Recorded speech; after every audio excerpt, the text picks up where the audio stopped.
copia, empiezan a aparecer. Por último, los invito acá a los dos conferencistas a hablar sobre el futuro de las regulaciones, en términos de que si efectivamente el Estado tiene una escucha activa en términos de gobierno abierto, y aquello que escucha es, bueno, esto puede no convenir, esto efectivamente no conviene, esta solución es mejor que otra. Cuando seguimos avanzando en esta escucha activa, ¿cuál es el rol del legislador? ¿Cuál es el rol de las nuevas regulaciones que van a venir en términos de esta participación política de la ciudadanía? Si, por ejemplo, regular la cultura en la era digital, se sabe que tiene muchos actores, que hay muchos intereses en juego, no solo de los autores, sino también de la gestión colectiva, de los estados, de la representación de la cultura, estoy hablando de la Secretaría de Cultura, de los artistas mismos que a veces están un poco en contra del formato que tiene la gestión colectiva hoy. Si todos esos intereses, agregando el interés comunitario, el interés del público, tienen que estar representados, ¿cuál es el formato en donde nosotros tenemos que darnos mejores regulaciones? Insisto, ¿cuál es el rol del legislador hoy? Así que para discutir esto, le voy a dar la palabra a Guillermo Ocampo, que es el gerente general de SADAIC, que es la gestora colectiva de la música en la Argentina, y a Diego Boris, quien es presidente de la FAMI, que es la Federación Argentina de Músicos Independientes. Así que les agradezco muchísimo la intervención. Le doy la palabra a Guillermo Ocampo. Bueno, muchas gracias. Bueno, claro, venía yo con la idea de ir por un lado con la charla, pero me parece que vamos a tener que ir por otro.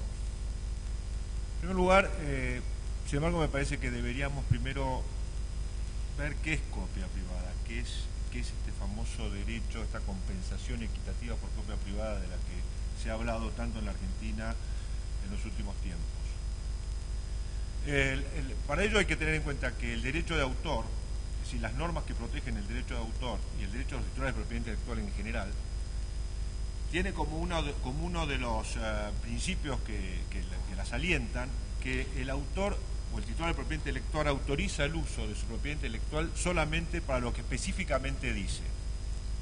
Si nos ponemos desde el punto de vista de los autores y compositores de música, cuando un autor o compositor de música autoriza que su obra se fije en un soporte físico, en un disco, ese es el único uso que autoriza. Y cuando aquel que compra ese disco en la disquería lo está comprando, lo compra solamente para usarlo para su uso privado, en su casa, oírlo en el formato en que lo ha comprado. El autor no autorizó otro uso y tiene un derecho exclusivo, y el que compra el disco no tiene otra autorización que esa que específicamente le ha dado el autor. De modo tal que cuando de ese soporte el que lo ha comprado pretende hacer una copia en un soporte diferente, está haciendo lo que se da en llamar una copia privada. Y esto, en principio, no lo tiene autorizado por el autor. Por eso es que cuando se habló de copia privada en el derecho comparado, se habló de que la copia privada es una excepción al principio de que el autor autoriza restrictivamente el uso de su obra. Solamente para el uso que él autoriza, la excepción sería la copia privada, que resulta en que aquel que hace una copia de ese soporte que adquirió, la puede hacer, pero para ello un derecho que en definitiva le es vuelto al autor a través de las entidades colectivas que reciben el dinero. Esto es básicamente lo que es el derecho de copia privada.